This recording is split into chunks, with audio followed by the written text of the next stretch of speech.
Moloch, the greatest of the insurgent altered.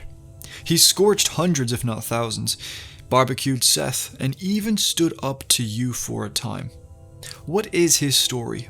In today's video, I will seek to answer the important questions about this character, how he became an altered, his history, his death, and also really the important stuff like, is he the big dude or the little dude strapped to the big dude's back? Well, you have these questions, I have some answers. Sounds like a fair exchange, so with that being said, let's get into it. Moloch was not born by unfortunate luck in the storm like a lot of other altereds like, say for example, Gauss was. He was instead a product of cruel experimentation. You see, there was an alchemist, a brilliant alchemist, and this alchemist would be hired by President Nyberg during the early years of the now called Endless War between the ECA and the insurgents. If you've watched my insurgents video, then you understand how desperate both sides were to win this war. And so any weapon, any tool, any option was on the table for the ECA to try and win this war. And so the ECA would hire and fund this alchemist to try and create a weapon for them to defeat the insurgents with. However, the results that came out of that laboratory deep in Eagle Peaks would be so horrific that the ECA would either destroy or classify any information regarding the alchemist's work. And it does seem that when our character, the Outrider, goes into this laboratory, this is the first time or anyone for that matter, is actually discovering this work that the alchemist has done.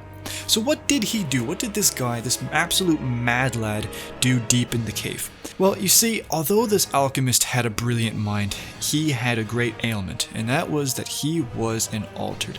And he wanted to try and reverse this. He wanted to become normal again, a normal human being. And there are a few reasons for why he'd want to do this.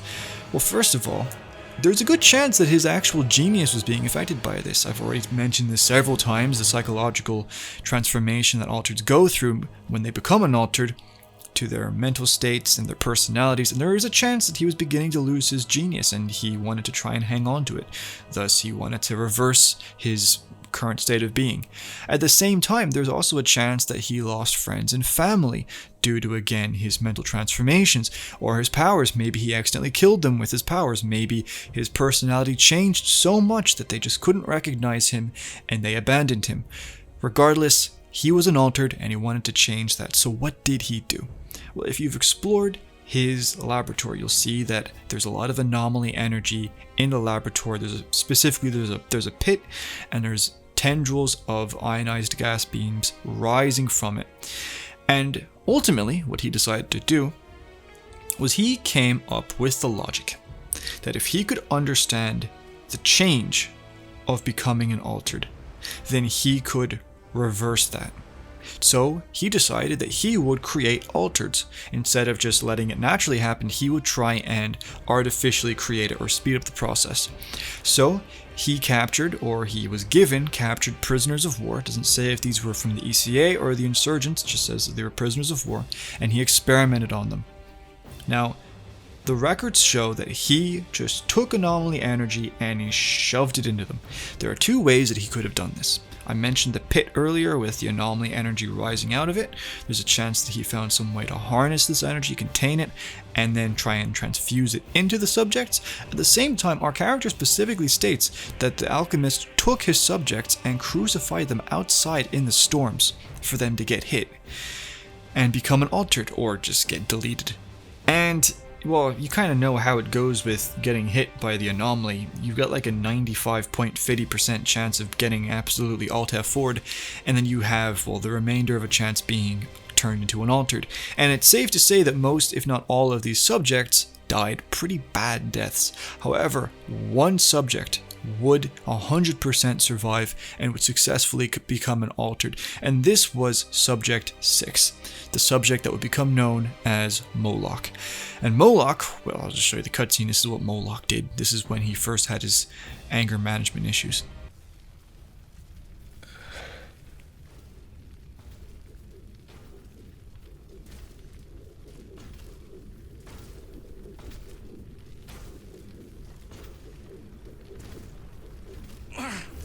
Did I ask you to wrench me from darkness? to make my soul a puppet. Like you were my god. You experimented on me like a rodent.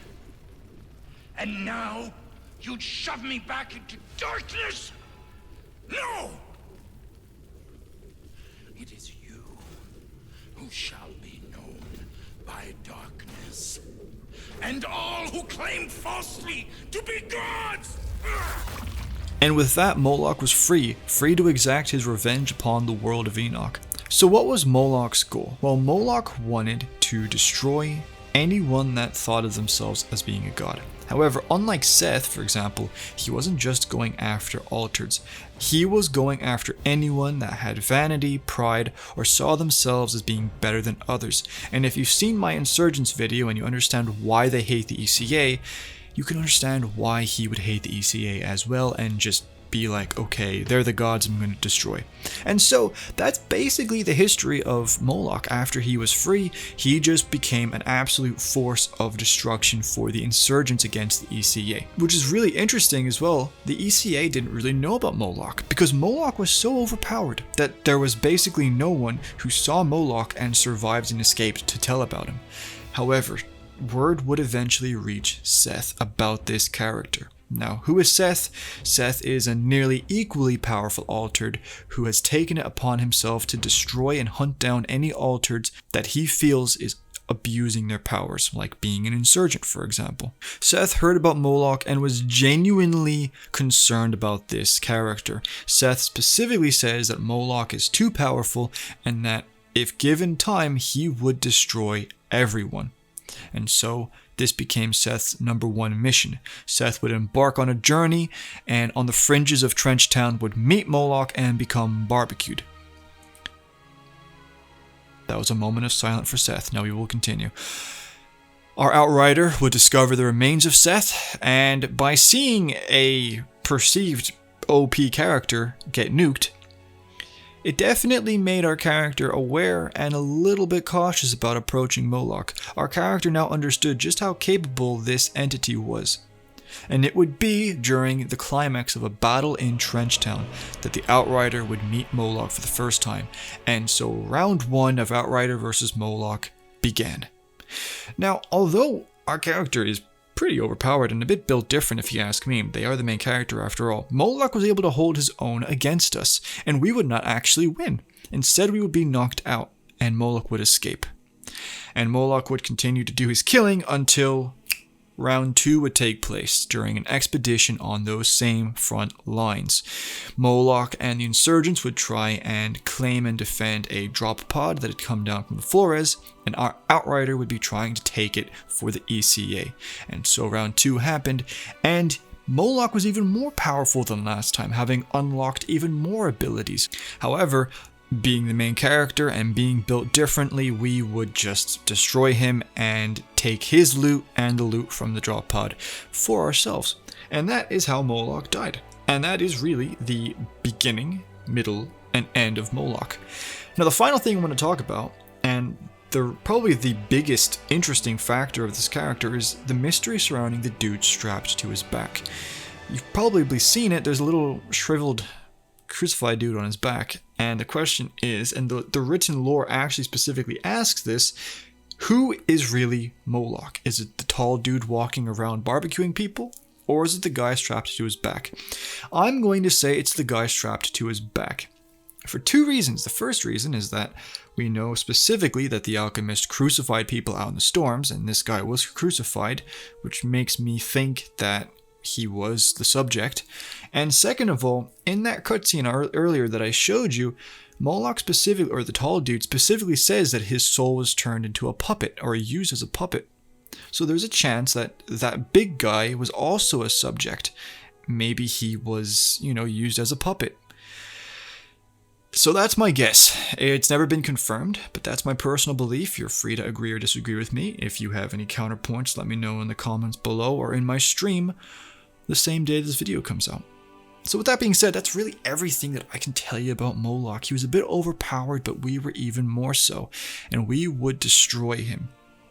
And that's everything. That's really everything you need to know. If you have any more questions about this character, if you have any theories, anything like that, let me know in the comments. I will do my best to answer them. If you're watching this video and it's on a Saturday, then I'm going to be streaming a few hours after that. So you can leave a comment or you can talk to me directly and we can have a discussion about this. I'd love to meet you and I'd love to talk with you, either again or for the first time. And that's that. I hope this was helpful and I hope you enjoyed it. I have the list of future Outriders videos in the description below, so you don't need to be surprised. You can see the future like Chana does for some reason. Okay, I'm gonna go now and get to editing this. Take care, my friends. Take care.